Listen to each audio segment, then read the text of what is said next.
Assalamualaikum warahmatullahi wabarakatuh. Alhamdulillahilladzi hadana lihada wa ma kunna linahtadiya laula an hadanallah. Asyhadu an la ilaha illallah wahdahu la syarikalah wa asyhadu anna Muhammadan abduhu wa rasuluh la nabiyya ba'dah. Sahabat beriman yang dirahmati Allah, syukur alhamdulillah kita masih bisa berjumpa lagi di channel ini. Besar harapan dan doa saya, semoga sahabat semua selalu diberikan kesehatan, dimurahkan rezekinya, dan dipanjangkan umurnya. Amin, Allahumma amin. Salah satu hal yang dicintai oleh Allah adalah ketika ada seorang hambanya yang senantiasa membaca dan mengamalkan apa yang disampaikan Allah melalui Al-Quran. Tapi tahukah kalian apa saja hal yang dilarang saat membaca Al-Quran? Al-Quran diturunkan sebagai kitab suci, pedoman dan sumber petunjuk bagi umat manusia dalam menjalani kehidupannya baik di dunia maupun di akhirat. Makanya dalam membaca Al-Quran pun ada adabnya. Terdapat beberapa hal yang dilarang saat membaca Al-Quran. Selain itu, kalian juga perlu tahu cara membaca Al-Quran dengan baik dan benar. Hal yang tidak diperbolehkan ketika membaca Al-Quran. Almarhum Syekh Ali Jabir pernah menyampaikan beberapa hal yang dilarang saat membaca Al-Quran. Apa saja? Syekh Ali Jabir menganjurkan untuk selalu fokus pada halaman yang sedang dibaca, tidak membuka halaman selanjutnya. Hal ini dilakukan agar kita dapat terfokus dalam menyelesaikan surat dan ayat yang sedang kita baca.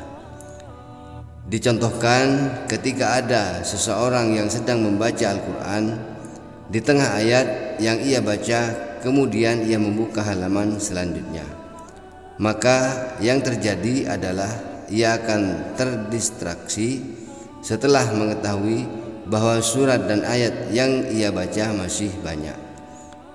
Syekh Ali Jabir memberikan sedikit cara untuk memperlancar membaca Al-Quran adalah diawali dengan niat dan keikhlasan agar nantinya dapat meresapi apa yang sedang ia baca.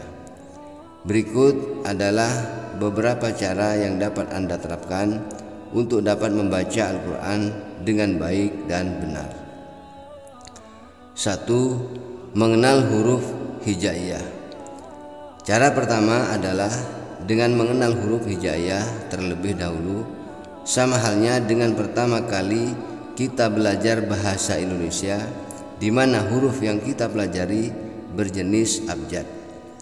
Sedangkan dalam Al-Quran yang digunakan adalah huruf hijaiyah. Secara total terdapat 29 huruf hijaiyah yang dapat Anda pelajari sebagai permulaan. 2. Memahami harokat atau tanda baca. Kemudian lanjutkan dengan memahami harokat atau tanda baca. Harokat berfungsi sebagai penentu pengucapan huruf dan kalimat yang ada di dalam Al-Quran. Harokat terbagi menjadi beberapa jenis, yakni fathah, kasroh, dhammah, tasydid, dan sukun wajib. 3. Belajar tajwid. Cara membaca Al-Quran selanjutnya ialah dengan memahami tajwid. Ilmu tajwid Al-Quran ini adalah ilmu yang digunakan untuk mengetahui bagaimana membunyikan huruf Al-Quran secara baik dan benar, seperti dibacakan secara mendengung, samar-samar atau jelas. Tajwid terbagi menjadi beberapa jenis seperti idhar, idgham, iqlab, tanwin, dan lain-lain. 4. Membuat jadwal. Cara membaca Al-Quran dengan benar selanjutnya adalah dengan membuat jadwal terkait dengan kapan waktu Anda membaca Al-Quran. Hal ini ditujukan sebagai bentuk konsistensi Anda dapat mempelajari dan membaca Al-Quran. 5. Mulai dari surat pendek.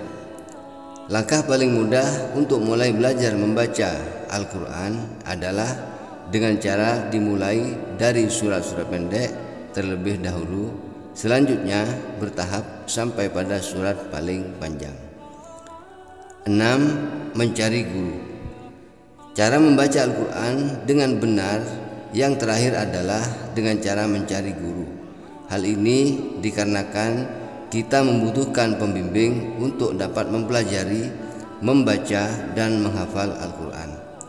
Oleh karena itu, cara ini sangat disarankan untuk dilakukan. Demikian adalah ulasan tentang hal yang dilarang saat membaca Al-Quran, serta cara membaca Al-Quran dengan baik dan benar.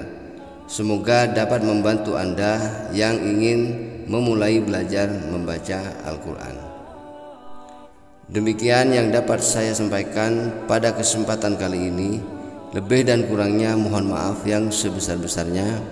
Yang benar datangnya atas bimbingan Allah Subhanahu wa Ta'ala yang Maha Benar, dan yang salah, khilaf ataupun keliru itu dari saya pribadi sebagai manusia biasa yang tidak pernah terlepas dari salah, khilaf, dan dosa. Akhirul kalam, wassalamualaikum warahmatullahi wabarakatuh.